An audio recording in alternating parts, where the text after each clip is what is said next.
It's Powerback time on the Gutsy Podcast, your 20-minute boost to reclaim and refocus your energy. Get ready to have bursts of clarity, a boost of confidence, and the practical steps you need to make gutsy moves forward. You've got big things to do, so let's get your power back.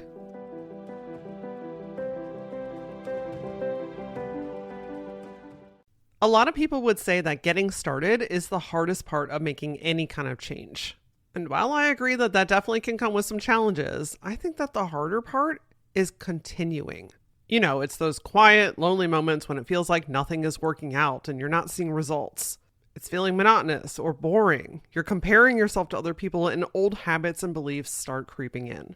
Creating lasting change, the change that you are working towards, often requires mundane and repetitive work. To get the results that you want, you've got to put in the time and the consistent effort. But how do you do this when it feels like you're dragging a bag of sand behind you? Well, in today's Powerback episode, we're going to talk about keeping the mundane work interesting. And one of the top key ways to do this is to make the mundane your mission. If you've been putting in the reps and feeling like you're not getting anywhere, then today's episode is for you.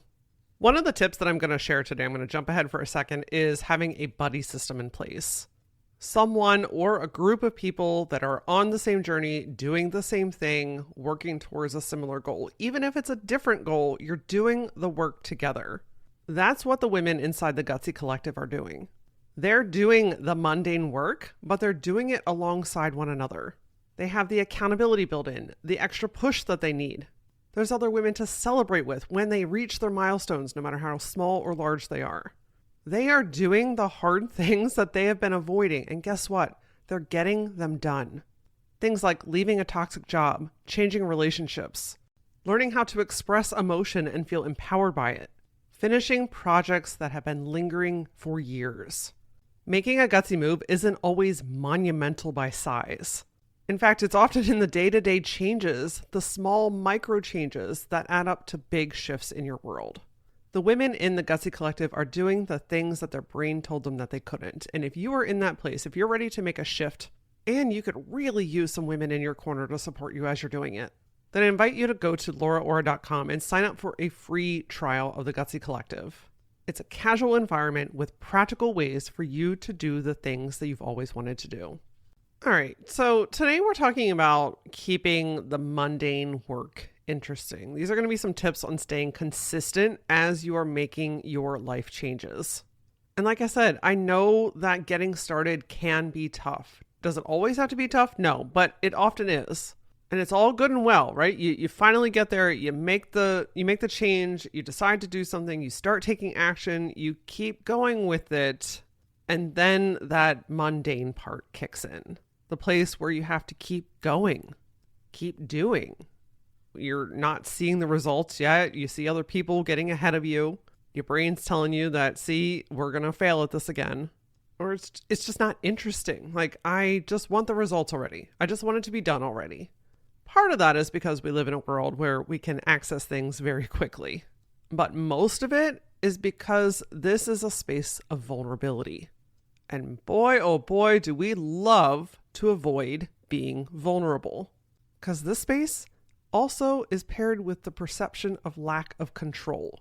I want to make it get done faster. I want to do more things. I want to get out of the space. I want it to be done. I want to move on. And don't get me wrong, I've been in this place more times than I care to freaking count, and I don't want to sit in that space either. But we're not really sitting there, are we? We're only sitting when we choose to stop. We're only sitting when we give up. We're only sitting when we choose to go back to the way that things were before we started. This is actually an acknowledgement and a shift that we have to make here at the baseline. Because I said perception of lack of control for a very specific reason. It's perception. It's made up. It's thought. You're actually way more in control than you're allowing yourself to believe, because every time you choose to do the work, you choose to stay consistent, you're doing the things that you need to get closer to your goal, that's actually pretty in control, isn't it? You've taken the wheel and said, actually, I'm driving this bus. I don't know how long the road is or what kind of bumps we might endure along the way, but I'm still fucking driving. You are way more in control of the situation because you are choosing to do the work. And the only reason that you feel vulnerable is because it's not done. There isn't a pin in it. There isn't a checkbox on it. You're in the in-between space between what was and what is going to be. I call it the hallway. You have left one door, you've chosen to go down this path, you go through some side doors, you go on some side quests, you learn some information, you meet some people, you learn some lessons, and then ultimately you continue on your path. You don't know how long this hallway is or how many doors there are, but you are committed to continuing to take one step forward every day. And some days you'll take a bunch of leaps, and some days you will barely crawl. But what separates the people from having and doing and achieving from the people that wish that they had this stuff is that they chose to keep going. No matter how hard, confusing, or mundane these freaking tasks are. Now, let me clarify what I mean by the word mundane. These are often the things that you have to do, the actions you need to take, the emotions you got to get into to be able to achieve your goals. And when I say mundane, it's because these are repetitive things. Tasks that you have to do over and over and over again in order to achieve your goal. There's rarely a very clear, defined, quote unquote, finish line. Like I said in the hallway analogy, you don't know how long that hallway is. You know that there's a door on the other side. You're just not sure how long it's going to take or what you need to do to get there. So more often than not, it's the one step in front of you. You don't have to know the whole journey. You don't have to have it all figured out to take your one next step. You just have to be willing to take it. This work is often uninteresting. Maybe the first week or two, it feels exciting, and then it just becomes monotonous. It's often a lonely journey, an individual journey, something that you're doing for yourself or by yourself. Which again is why I say it's so important to have a community around you as you're doing it. This work is quiet. It's often happening in the background. Not many people are noticing it. It might feel like throwing a needle in a haystack. Day 1, are you going to notice it? No. Day 500, are you going to notice it? Maybe. I'm not saying it's going to take you 500 days, but it might. Achieving the goals that you want require you to stay consistent in the work, no matter how mundane or repetitive it is. To get those results, to achieve your goals, to have the thing that you're working on, to build the business that you want, or achieve your health or shift a relationship, you've got to be willing to put in the time and the consistent effort that it takes to get it. This is where a lot of people throw in the towel. Because when you're lonely and it's repetitive and you're not seeing results, guess what your brain does? Guess what? This isn't working. Nobody cares. I'm never going to get there. Everyone else is better at this. Someone else has already accomplished this faster than I have. And then the natural reaction in that space is to quit, to stop. But that doesn't work either. Now does it? Because that only sends you back to the beginning of the freaking hallway. You might take a day to restart, or a week, or a year, or 10 years. It doesn't mean that you've lost the knowledge and the wisdom and the connections that you built the first time. In fact, maybe you're not starting at the beginning of the hallway. Maybe you're starting 10 feet down. Or perhaps you just stay stagnant, still in the same spot in where you left off. Your placement in the hallway isn't as important as acknowledging, am I moving or am I staying still?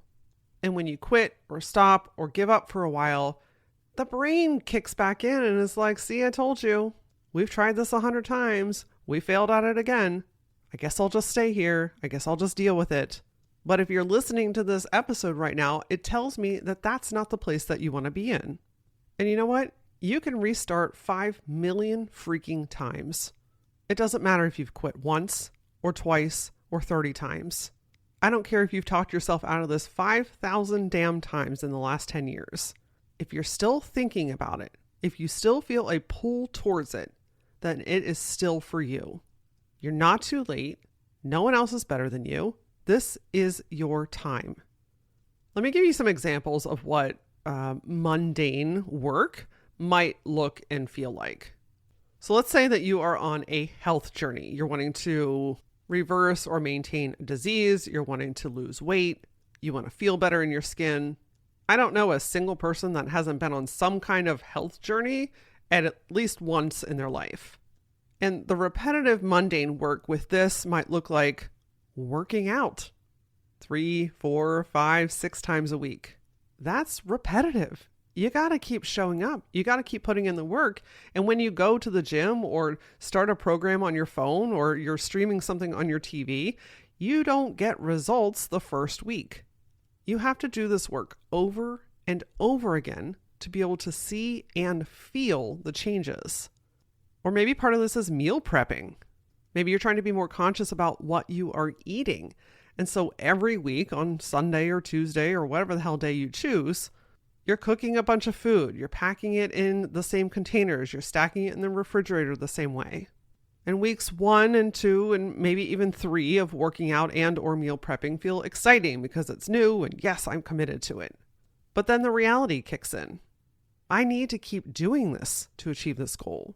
This isn't a firework moment. This is a marathon. This is the space when things and people tend to drop off. It's more fun or more interesting to do the things that I used to do in this time. It's not exciting anymore, or that kind of honeymoon phase has faded out. But then what is the alternative? To go back to the way that you were feeling? To going back to a person that wishes they had health instead of actively working on and towards it? Then you beat yourself up, then the cycle starts over again, and you start from wherever you left off. Here's another example, starting a new business. Listen, I have done this several times, and the work that needs to be put in, it is quiet, it is lonely, it is confusing at times, and you find yourself questioning, is this ever going to work? These tasks are things like creating content, showing up online every day, sending out outreaches, sending out pitches, making a name for yourself. Building a business takes time and work and consistency. You know a lot about your business and what you offer, but you do it every day. It's in front of your nose every single day, probably 24 hours of the day. But the people in the world on the internet, they're getting to know you for the first time. The businesses that make it and thrive are the ones that continue to show up. They tweak things in the background. They adjust their processes. They get locked into who they are and what they offer. They know their audience and they stand for something. All of that didn't come from sitting around waiting or just magically appearing on their computer one day. It took consistent work and tinkering to figure it out. Maybe it's a relationship that you're working on strengthening or shifting. If there's been challenges and you're going through therapy, one therapy session doesn't fix it. It's making the time to go to the sessions, to be actively involved in the sessions, and then to do the work after and in between the sessions. And it's doing this over and over again. It's acknowledging little tiny situations that would typically cause an eruption, using the tools and techniques that you learned in your sessions, working together, having conversations, doing the inner self work, doing the work together. This stuff takes time and repetition. Or maybe you're trying to adjust or improve your money situation. This often requires making some shifts in the way that you currently spend or save money. Maybe you're working more hours to achieve a financial goal, or you're learning how to invest for the first time. Getting rich doesn't happen overnight. Having financial stability doesn't happen overnight. Investing is a long-term game. Saving is a long-term game. Can you achieve financial milestones and wins along the way? Absolutely. This is also dependent on your goals and what it is that you're working on and towards as well. The point is, to achieve any goal, you've got to be willing to put in the work. And the only difference between achieving something and having it versus wishing and wanting it is choosing to continue. The real sweet spot here is in your willingness to keep going when it starts to feel mundane. And one of the most powerful ways that you can do this is to make the mundane your mission. Instead of complaining about it, you lean into it. Instead of beating yourself up, you lock into the bigger purpose. Your mission is the bigger why. Why are you doing this? I think this is one of the top reasons that people fall off the bandwagon is they lose sight of why they're doing this in the first place. Are you doing this for a quick win and for a firework moment? Or are you doing this for lasting change? If you do this now, you make your future life and self that much easier. Remembering why you're doing this, really defining it, feeling it, embodying it. And when I say embody, I want you to close your eyes and get emotionally invested in the outcome. What does it feel like to have this, to achieve this? Imagine that you have achieved that financial milestone. What does that feel like in your body? What does that look like in your world? Let's say you have achieved that health goal that you've always wanted to achieve. What do you feel like in your body? What do you look like? What do you say to yourself when you look into the mirror? How does it feel to be able to do the things that you haven't been able to do? Or that relationship. Imagine what it feels like to go out on a date or to go on a trip with someone and be able to experience bliss, celebrating the achievement of the work that you've put in together, being able to enjoy life together, or your business. Imagine what it feels like when you achieve your milestone. The business has worked. Money is coming in. Clients are knocking at your door. You were able to take your family on that trip to Disney or financially help out your parents. Lock into your why. This is going to be the trajectory changer, okay? Because when shit gets mundane and you start questioning everything, I want you to make that mundane your mission. Catch and shift those thoughts in the moment. I'll give you a quick example. My son, Camden, and I have recently joined a gym. Over the last 4 years, I've developed quite a few conditions, like PCOS, for instance, which makes it absolutely impossible to lose an ounce of weight. And I've gained 40 pounds. I suffer from chronic migraines. And honestly, living in my body feels like a challenge on a semi-regular basis. And while one of my goals, yes, is to lose that original 40 pounds that I gained, my bigger mission is to feel better in my skin, to have the energy, to have the stamina. Because what am I pairing that to? Not just my day-to-day life, which is essential, but being a keynote speaker and walking and talking and traveling, it takes health. So my bigger mission in going to the gym is being able to be on stage. So we were going to the gym the other day and we've got a buddy system. Again, we keep each other accountable. When he doesn't feel like going, I'm pushing him. When I don't feel like going, he's pushing me. And it's a healthy push in the right direction. He has his own goals. I have mine, but we're doing it together. And so we got to the gym and I start on the treadmill to start my warm up. And I was just not interested in it that day. My brain was like, this is dumb. This is never going to work. This is too hard. And I caught myself, that awareness, that catching. This is what I mean by catching and shifting. Catching your thoughts means catching what you're saying to yourself. Notice that instead of just going down the spiral, say, hold on a second. That's not cool, Laura. We're not beating ourselves up here. Okay, I might not feel like it, but what is my bigger mission? I need health to be on stage. And the only way I'm going to be able to have that health is if I stay consistent and I do this fucking work. So I locked in, I put on some good music, I raised the incline, and I did my freaking warm up. I can tell you that I have never regretted doing the work after it's done. And I can bet the same is for you. I bet you have never regretted doing the work after it's done. It gives you a sense of accomplishment, of proving to yourself that, hey, I can do this thing. I'm one step closer. This is what I'm talking about, locking in. Locking in with why you're doing it allows you to do the task. And doing the tasks fuel your confidence. It makes you want to high five yourself or whoever you're doing this alongside. You're saying, yeah, I did this. And doing this over and over again not only achieves your goal, but helps you enjoy the process of getting it. We're always focused on the finish line, but remember I said that finish line is forever moving.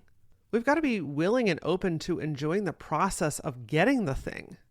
So the number one thing that I want you to take away from this episode is to define your why. Make the mundane your mission. And when you catch yourself starting to do that spirally thing, I want you to lock back in and remember what you're working on. Feel what it feels like to have it, and then do the damn thing. Now, revving yourself up can also take a little extra work too. So I've got a couple of things that have helped me, and I'm going to pass it on to you to see if it helps you as well. This is stuff that you can do to make it more interesting, to pep yourself up a little bit more, or to give yourself just enough encouragement to get going so that you can give yourself the opportunity to finish it. First, I will always scream from the rooftops is music. I'm telling you, music is a game changer. I've got different styles of music depending on what I need to do and accomplish. For instance, at the gym, you can often find me listening to Latin dance music. There's something about the culture and the excitement and the movement of Latin dance music that just makes me want to do everything. Let yourself express yourself. Fuel your emotions through music. Music is energy. Energy is power. Create playlists. Make it easy for you to lock in and listen to something depending on what it is that you're doing. Another thing is change of scenery. Working out at home for me is just not working. I know myself. I know what I need. I thrive in community space. And to be honest with you, post-pandemic, I forgot that. But I remembered very quickly when we walked into the gym for the first time for a tour. There was something about being in a space where everybody was working on themselves. The energy is awesome. Everyone's super supportive. And it just immediately inspired me to want to do better for myself. So maybe you need a change of scenery, whether that's rearranging your office, changing the placement in which you do something, changing rooms, changing buildings, freshening something up with a coat of paint. I mean, getting something revived by changing your scenery. This can make a huge difference. Like I've mentioned a handful of times, this is such a big one, is the buddy system, an accountability partner, somebody to do this alongside. Whether this is a friend, a spouse, a business partner, the Gutsy Collective, when you are doing things alongside other people, your inspiration and your motivation to keep going is like tenfold. In fact, having an accountability partner can increase your chances of achieving your goals by 95%. 95, almost 100 freaking percent. You don't want to let them down. They don't want to let you down. You keep motivating each other, kind of like me and Camden when we're going to the gym. We do this healthy tug and pull. Shit gets done when you are doing it alongside other people. It can also be really helpful to change up your routine. So maybe you've just gotten bored in the time and the way that you're doing it. I'm all about a good system to follow so that you create progress, but sometimes that system needs to be put in the salad bin and tossed around a little bit. Change things up. You're allowed to do that. You can make it that much more interesting simply by changing your routine. Maybe you shift your meal prepping from Sundays to Tuesdays, or you change up what you're cooking. Maybe you create content in the morning instead of the afternoon because you feel a little bit more sharp in the morning. Give yourself the chance to change it up. And lastly, a really helpful one is time blocking. I mean, this is good old faithful here, but this is making time to do the thing. It's saying, okay, for the next 30 minutes, I'm locking in, this is what I'm doing. Or the next 60 minutes, this is what I'm doing. And once you get started, again, I know that getting started is often the hard part, but remember your why. Make the mundane your mission. Lock in and start to do one thing. Take your one next step and then do it. Do it for a set amount of time if that's helpful for you. The cool thing is after you've done something for whatever period of time that it needs to be done in, remember, we can't control that, but you can control your willingness to do it. After you do this for a certain period of time, you will achieve your goals. You'll go from thinking about something to having it, wishing for something to experiencing it. And because you've tossed things up and you've locked in different ways, you've been able to enjoy the process of achieving it. I think that's actually the bigger winner here. And I know not every step of the way is going to be fucking flowers and rainbows and sparklers, but even the small act of saying, you know what, that was kind of tough, but I did it and I feel good about myself. That's a win. That's enjoying the process. That's acknowledging your movement. And if you're willing to do that along the way, no matter how big or small, easy or complicated the step was, I can promise you that when you achieve your goal, it's going to feel that much sweeter. There's no shortcut to achieving your goals. There's no 5-step thing that I can teach you. There's no magic wand that I can wave. But I can promise you that if you are willing to continue, to keep doing the mundane work, to make it interesting along the way and celebrate your victories, you can and will achieve not only your goals, but so much more because of it. I'd love to hear if there is a certain technique that you'd like to use to get through those mundane tasks. So connect with me and share, what are you doing in these moments? I'm at that LauraAura on all social platforms. And until I see you next time, stay gutsy.